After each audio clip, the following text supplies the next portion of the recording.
Pointers and Pomeranians. Alert the masters to the presence of strange sounds. A roll in that fabulous new dirt perfume. And why won't you help me express my anal glands? Because it's time to talk Tull to me. You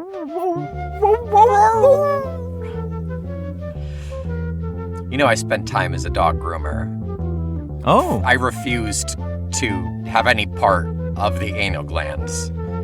Yeah. For the record. I mean, that's why I put that line in. I refused to get paid for it. I did it just for fun. Welcome back. I am Omen Sade. And I am Nick McGill. Together, we are Feckless Momes. And this is Talk Tull to Me. A nice little walk in the tall grasses of prog rock, in which Newfoundland Nick and Otterhound Omen, proud in our shiny new collars, will tirelessly and thoroughly sniff out each and every song recorded by multifaceted band Jethro Tull. We will dig up buried bones in the early 70s, chase squirrels through the forests of the folk period, and if you are listening at this stage, we've probably already peed on your leg. Yes. Sorry, not sorry. It's just You're the welcome. way it goes. Yeah, you signed up for it. Nick, hi. Hi, Omen. Welcome. Welcome back. Another week, another track off of Heavy Horses. That's right. This is the first song after the flip, the mid-vinyl flip. That's right. That is right. Track 1B, B1 off of Heavy Horses. We're going to be talking Rover, but we have a little info prior to doing so. Little news. I was doing a little poking around, little research, and turns out that very oddly flew under the radar when Ian announced silent singing back in, early March. Which is, for anyone who doesn't know, a book that he is compiling all of his lyrics in. That's right, compiling all of the lyrics from Tull. They also announced that Tull will be releasing a new album. Yeah, rather unexpected. The first new album in nearly 20 years. Yeah. To read from the Rolling Stone article in which it is announced, the album is called The Zealot Gene, first of all, which sounds exactly like something from Ian Anderson at this point. Yep. To quote, there's a line in The Zealot Gene, the title track, which says, bee buzzing in your bonnet and a wasp right up the bum, a V8 under hood, a cocked hammer under thumb. Anderson tells Rolling Stone. It's about getting your knickers in a twist, we would say. Getting hot and bothered and agitated. I'm not a Twitter guy at all. Thank God. Thank God. But we know who is the arch-Twitterer of recent years. Oh, no. Wink. Which was both a success and ultimately his downfall.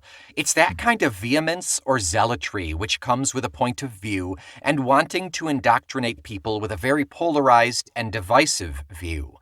There's a little bit of that in all of us. We all have that capability. Wow. The Zealot Gene will be Tull's first album in nearly 20 years, their last being a Christmas album that arrived in 2003. Anderson has been steadily releasing solo records in the interim, though, with Homo Eroticus arriving in 2014.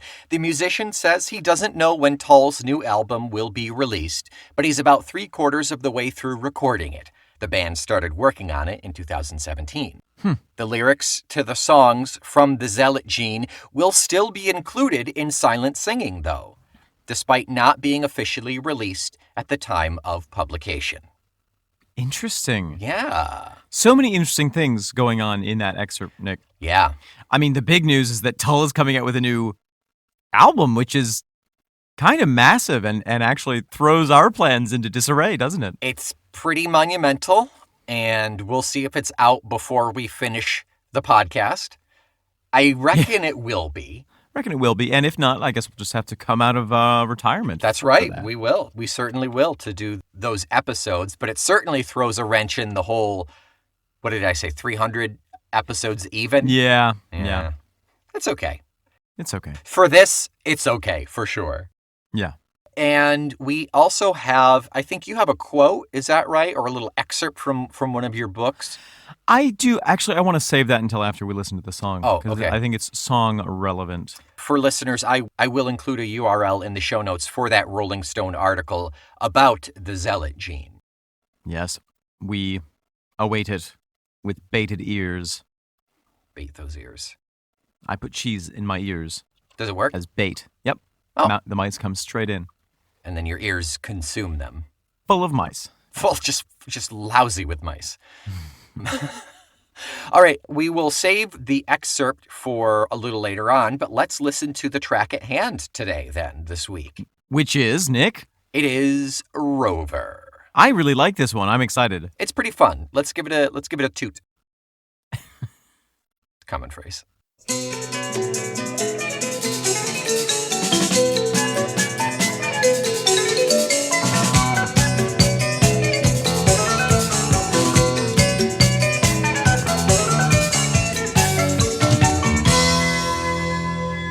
So, Nick, there we have Rover. There it is. There is my little boy running around, happy, wagging his tail. And then there's the song, too. It's good to see And then there's the song, yeah. On your kind of classification of yes, no, maybe, is this a song that you like, Nick, personally? It was never a song that terribly wowed me. It never bow-wowed you? Never bow-wowed me leading into our, dissection of the album. It was always one that was kind of hit or miss with me, and, I could breeze past it because the songs that really wow me in this album are so strong. But having listened to it a handful of times in the past, couple hours and really looking at the lyrics, it's a good song. I really do enjoy it. Yeah. It has moved up from Matt to, this is one of the solid songs on this album. I mean, for me, this album is very special to me. I really love it as a whole, and so it's difficult to say. It's difficult. I mean, I'd be hard pressed to say what my least favorite one was on here because I like them all. But this is one of the ones that gives me the chills on my skin. That potent for you? It is. Okay. For a combination of reasons: the content, the guitar, just the sound of it, the driving, the tambourine, the incessant nonstop tambourine. Oh my God, nonstop! Yeah. They created a tambourine robot that just jiggles. That's it. They brought a washing machine and taped the tambourine to it.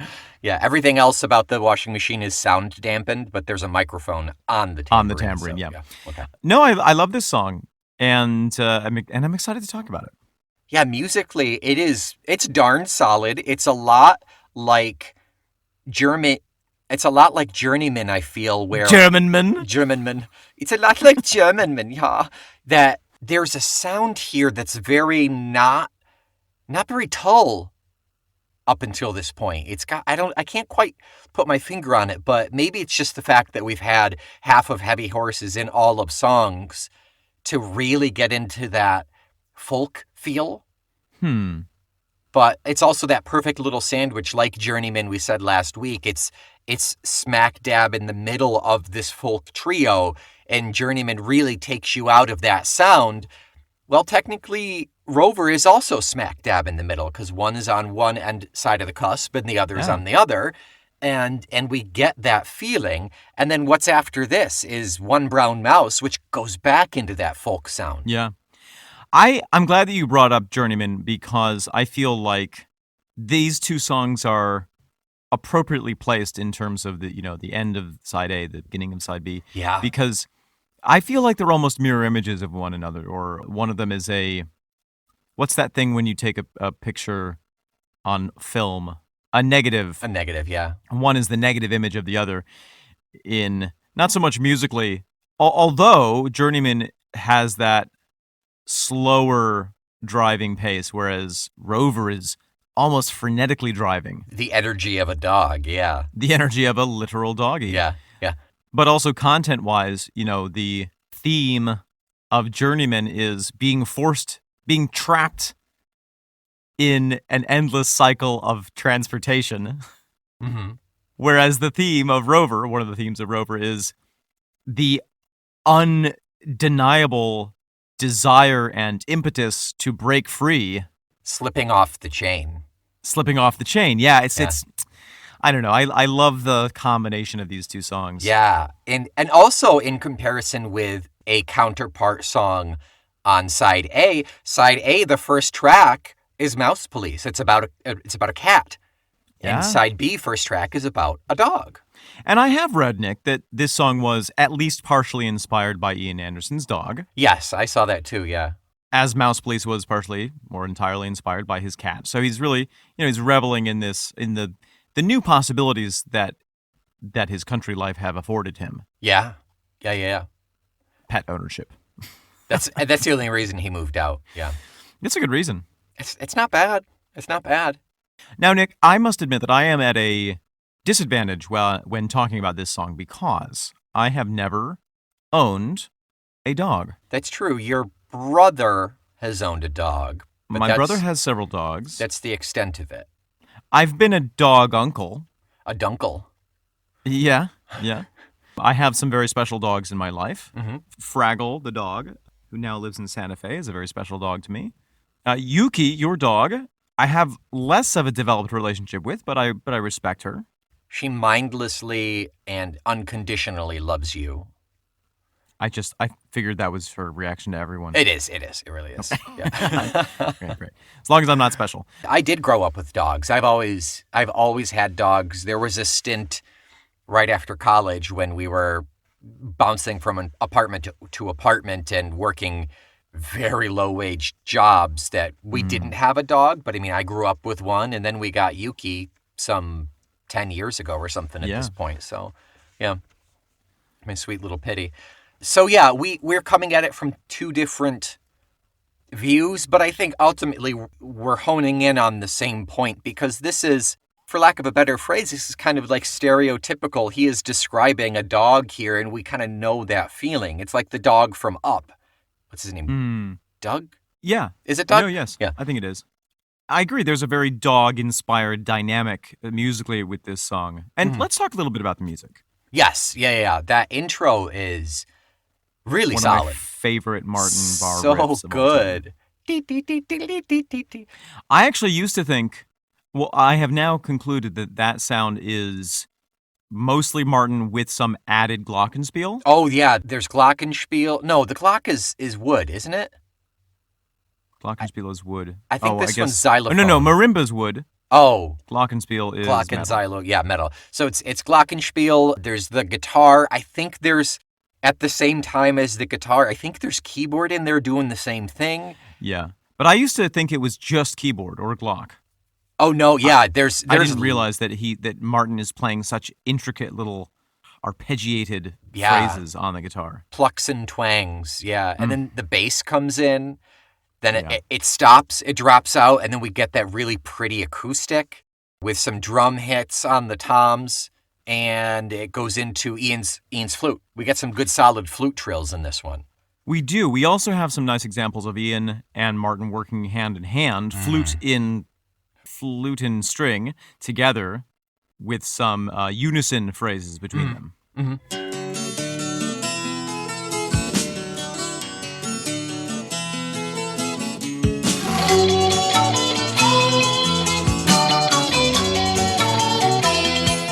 This is another instance of Martin not being the backbone here. Like he's kind of zipping in and out. He's really just kind of riffing it. He's the muscle. He's not the bone, he's the muscle. There you go, yeah. Yeah, absolutely. It is in, as far as I can tell, 4/4 time. Okay. But a pretty peppy 4/4. It's very peppy. This has one of my very favorite transitions from verse to chorus in Tull. Yeah, it's pretty seamless. The long road is a rainbow, and the pot of gold lies there. So set the train and I'm on foot again. You'll find me everywhere, 'cause I'm a rover.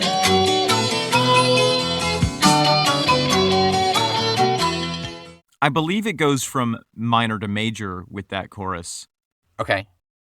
And just the lift that it provides. Yeah. On road is the rainbow, and the pot of gold lies there. Yeah. It's primo folk voice at this point. Oh, yeah. It's got that scratchy sound. He's got his head stuck in the fireplace for a couple days before recording this. It's very effective. It's very, very nice. Yeah. Yeah. I do like that chorus a lot. The lyrics as well, lyrical content of that chorus is just, it's so pretty. This is a very pretty song. Yeah. I'm sure we can bring up more musical things as we go on. Mhm. There is a grammatical thing that I want to point out. Please. Ian refuses to dangle a participle. You will find no dangling participles. Not a one. I believe the thing that inspired me to write that on my note card was, now I don't know. Something somewhere. Something somewhere. Let me pull up the lyrics.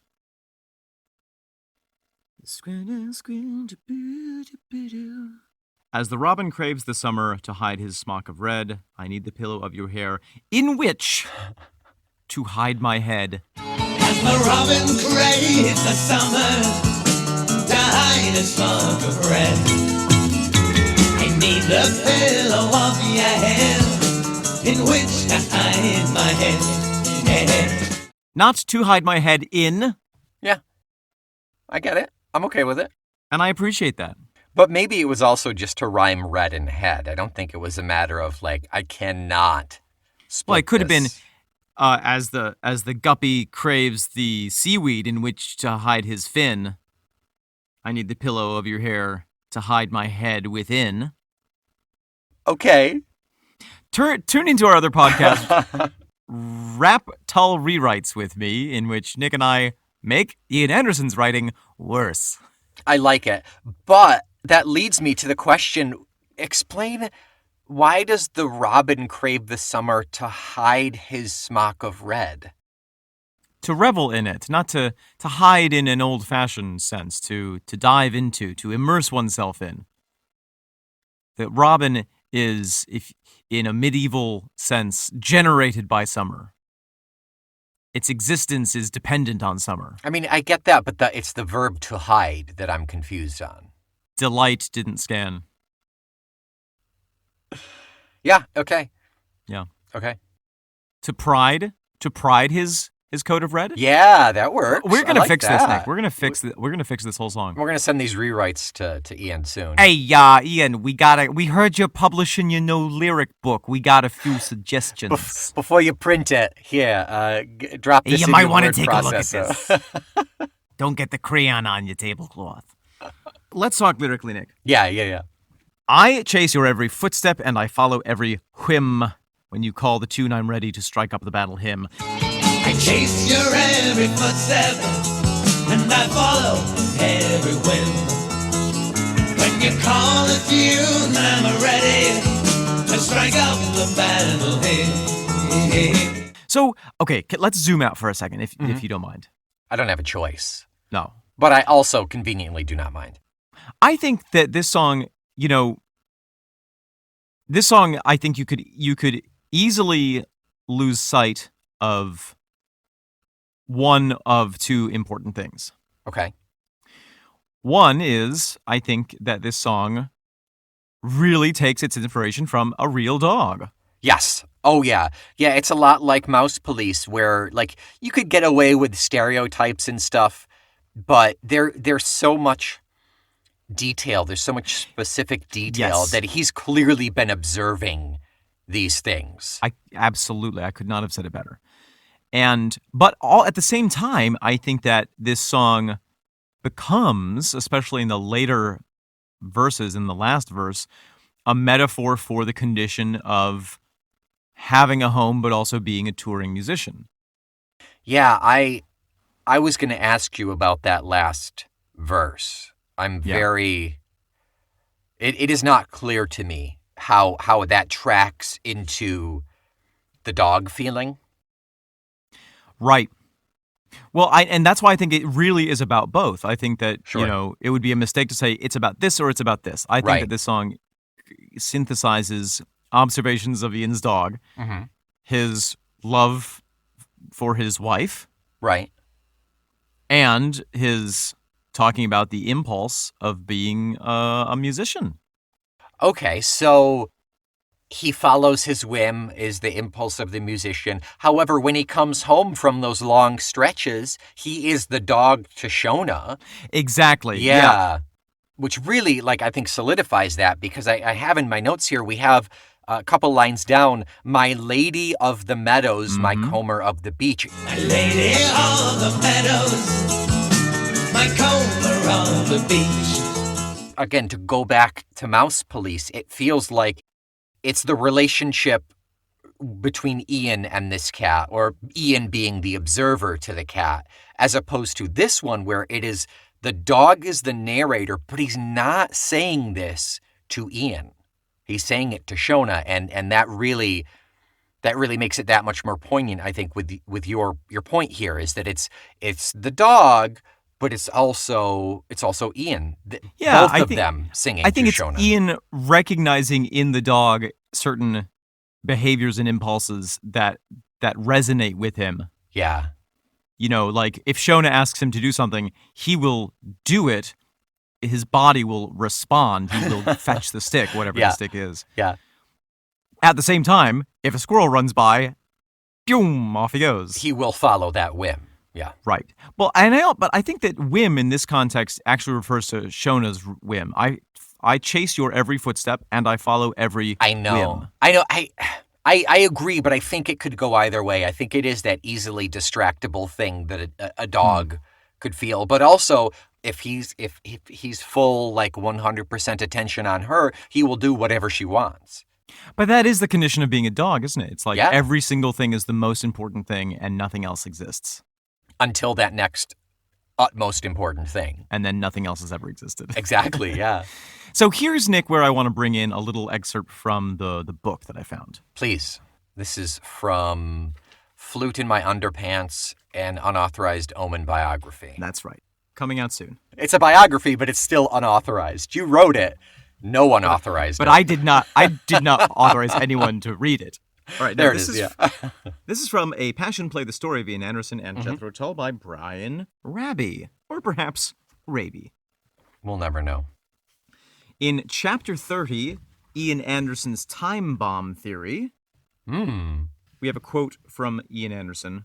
Whether you're John McEnroe and you've just lost the last point, or you're on stage doing that sort of thing, you are like a time bomb.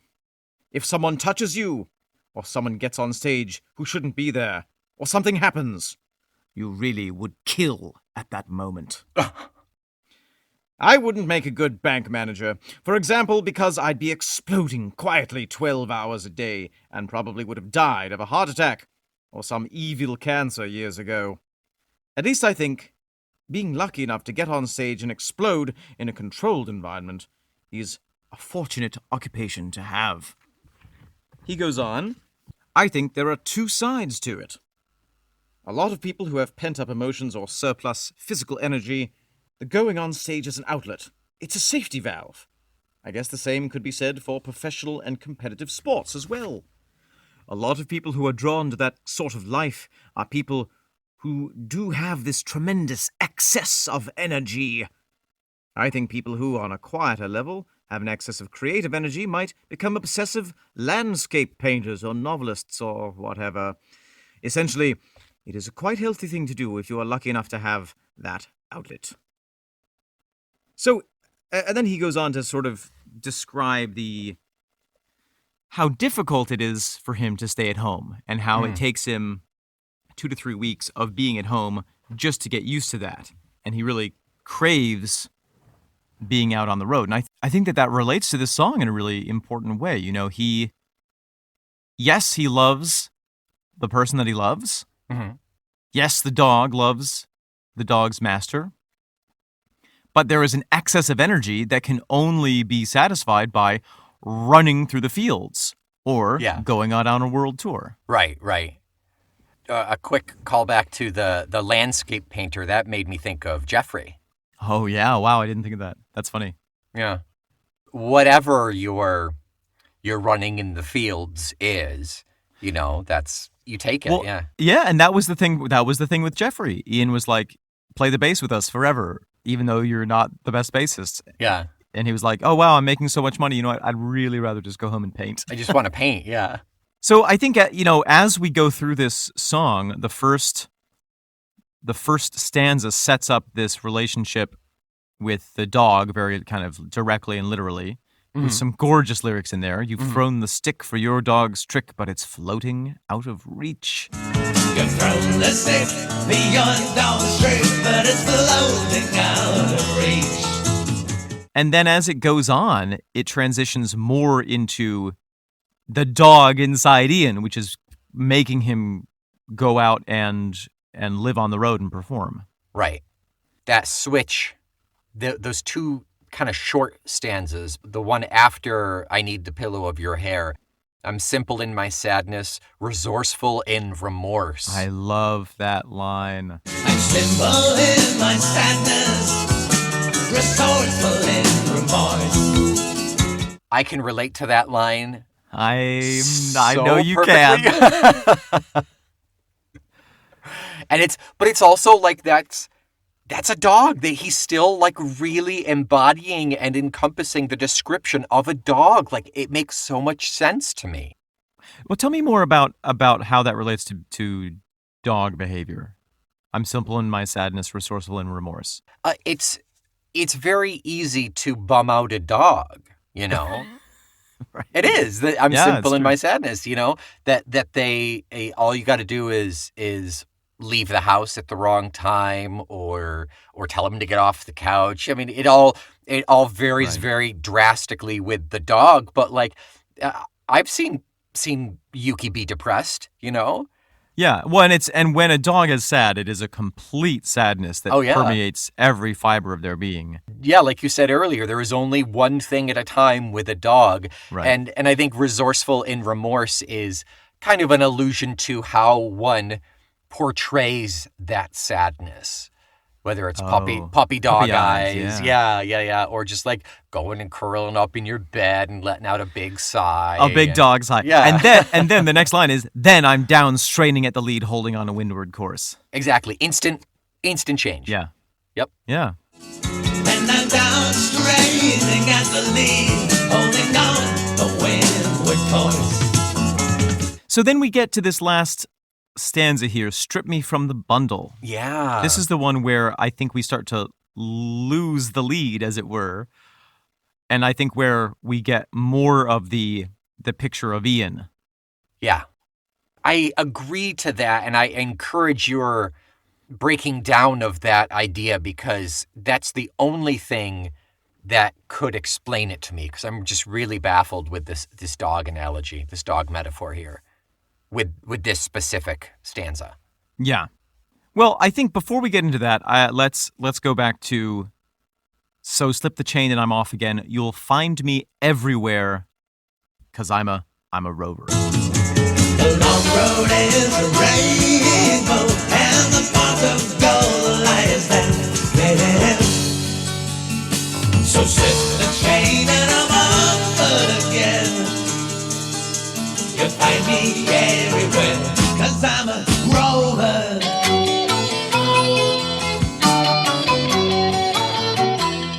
I just the line, you'll find me everywhere. If you have an energetic dog, Yes. they're everywhere at the same time. Not in the way that a cat is, where there's just sort of like they somehow show up in weird places. Yeah. But they literally are just moving so fast and paying attention to so many different things that they are everywhere. Yeah. It reminds me of In the Marriage of Figaro by Mozart. Okay. So, in Largo al Factotum, it's actually by Rossini. So if you look up Rossini... Factotum. Factotum, yes. The Barber of Seville. Barber of Seville, yes. Okay. Which is about the marriage of Figaro. Oh. Largo Factotum della città, largo. La. Presto, bottega che la maglia, presto. Okay, I'm going to play my favorite. Figaro. Figaro.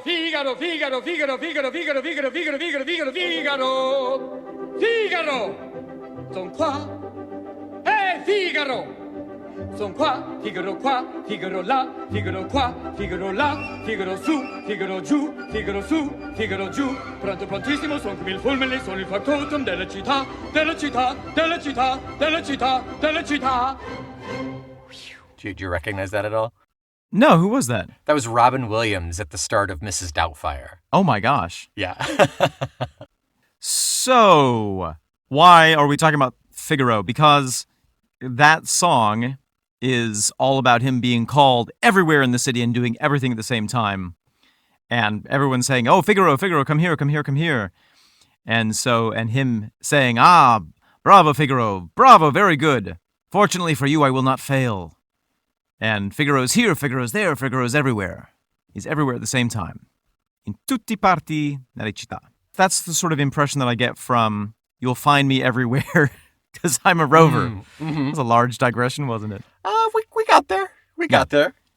But in that sense of being like a dog, being called to all places at once and being completely focused and having this excess of energy like he talked about. Because if you stood still, you would just blow up. Yeah, right. Yeah. And his being a rock star is the safest, most controlled way to release that energy. Yeah, absolutely. Yeah. I'm happy that I stumbled across that quote this morning while we were talking about this song. So let's jump into that last verse then. Strip me from the bundle of balloons at every fair, colorful and carefree, designed to make you stare. Strip me from the bundle of balloons at every fair. Colorful and carefree, designed to make you stare. So we conjure this notion of the fair. Which smacks of the boardwalk, of that Blackpool Beach thing that we got all the time. Also of music festivals. Sure. Yep.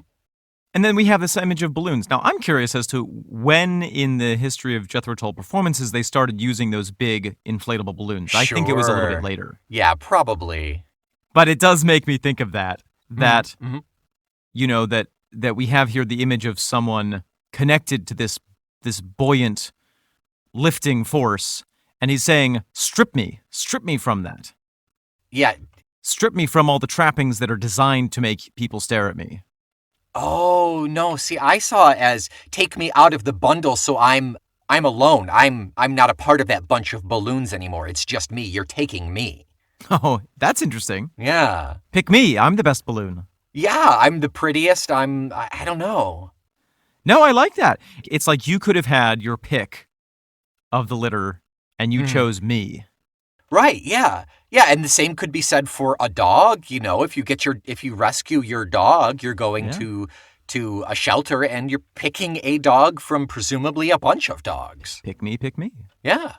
But I'm lost and I'm losing the thread that holds me down, and I'm up hot and rising in the lights of every town. But I'm lost and I'm losing the thread that holds me down. And I'm up hot and rising in the lights of every town. So the metaphor actually has shifted from dog to balloon. He's saying that he is the balloon. You picked me. You picked your favorite balloon, and here I am. Oops. But you've lost hold of the string, and now I'm floating up and up and up and away forever. Yeah, and that's why it feels more like you pulled me from the bunch, is because I'm separated and I am out of your hands now. I think that I think that your interpretation is the correct one. I also think that the way it's phrased, strip me from the bundle, I don't know.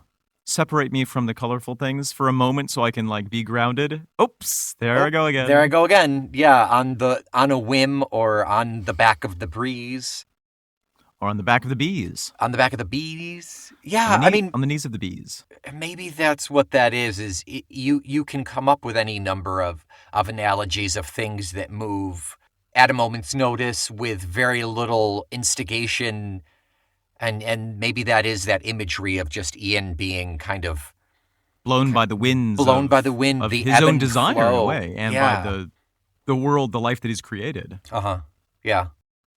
So anything more about Rover, Omen?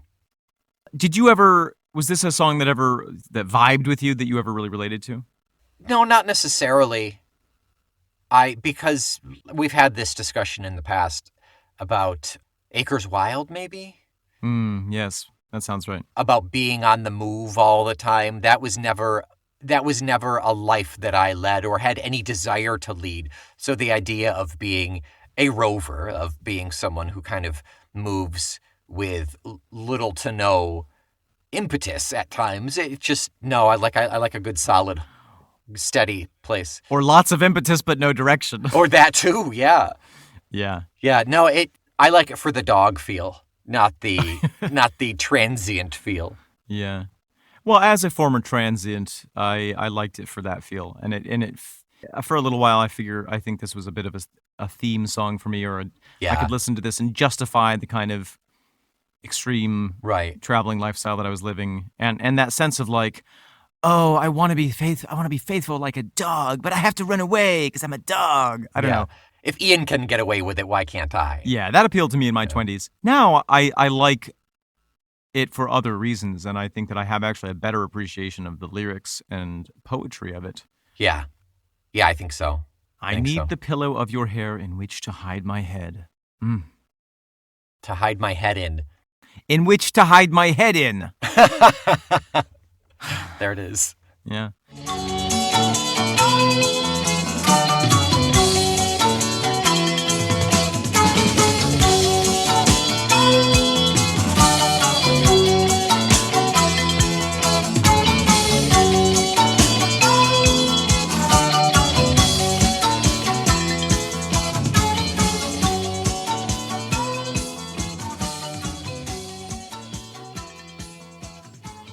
So what's next week? Track 2, side B. One brown mouse. One brown mouse. And it's a very special day next week. Tune in next week to find out. Okay, well, I guess I will. I can't wait to find out what is so special about next week and talk about one brown mouse. Until next week, you don't have to do anything to gain our canine devotion except fetch for us 5 shiny stars and bring them back to us. That's it. Keep laser focus on that one thing. That's the most important thing until it's done, and then you can do whatever you want. Yeah, like go and dig a hole. Maybe you'll find a review down there in the hole that you can post to your pod place of choice. What's that smell? Is it an old sock or is it a Patreon subscription? Oh, that's the sock. I'm sorry. It's the sock. Oh, I should have thrown that out. Yeah, that's embarrassing, actually. Until next week, I am Nick McGill. I am Omen Sade. We are Feckless Momes. And this is Talk Tull to Me.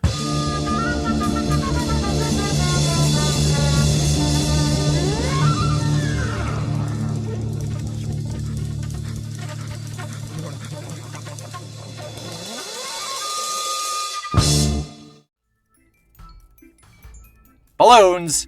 Get your balloons here. I got balloons full of air. Balloons over here as well. Mine are more colorful.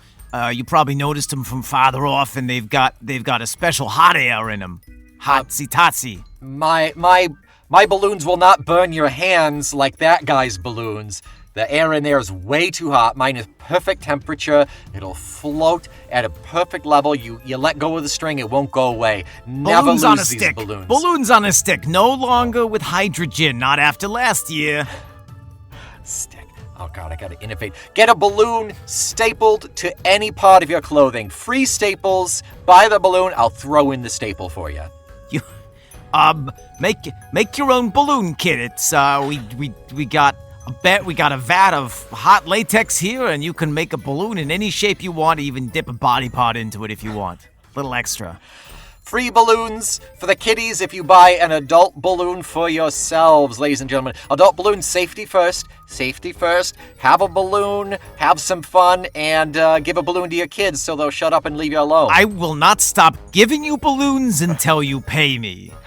An infinite number of balloons given to your child. Your only defense is money. Tell you what, I will throw in the balloon for free if you pay for the air. The air is cheap. The balloon, I'm losing money on this deal, You'd be losing ladies money and not to gentlemen. buy my balloons here. I have balloons with the most famous logo you'll ever see. They say, "Talk Tull to me." And I've got ones that say, proud member of. Oh, and that one over there floating up, it says, a member of the Feckless Momes Audio Network. Those are my balloons. Oh, Oh, no! new blood. It's Balloon Jimmy from Sheboygan.